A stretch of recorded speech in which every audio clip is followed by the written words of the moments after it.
ఇగోండి చార్ధామ్ యాత్రలో అన్ని విధాలా మేము హ్యాపీనెస్ పొందామండి. చాలా ఆనందపడ్డాము.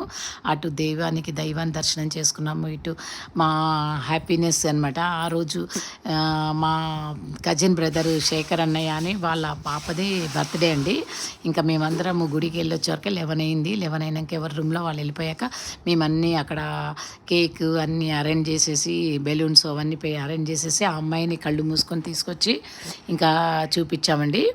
చూపించేసి ఇగోండి అమ్మాయి చాలా హ్యాపీనెస్గా ఫీల్ అయిందండి. అందరం ఫుల్ ఎంజాయ్మెంట్ రాత్రి 1 గంట వరకు చాలా హ్యాపీనెస్గా ఫీల్ అయ్యాం. చాలా హ్యాపీగా అందరం ఎంజాయ్ చేసామండి. నిజంగా మేము కార్తీక మాసంలో వనభోజనాలకు వెళ్ళినప్పుడు కూడా ఇంత ఆనందపడలేదండి. ఎవ్రీడే అండి, ప్రతిరోజు ఏదో ఒక హ్యాపీనెస్ సందడి. ఇందులోనే ఒకళ్ళ మ్యారేజ్ డే, ఇప్పుడు వైజాగ్ నుంచి వచ్చిన వాళ్ళది మ్యారేజ్ డే అయింది. మా అన్నయ్య కూతురిది బర్త్డే అయింది. చాలా హ్యాపీగా ఫీల్ అయ్యామండి. ఆ టూర్ నిజంగా లైఫ్లో మర్చిపోలేని టూర్ అండి.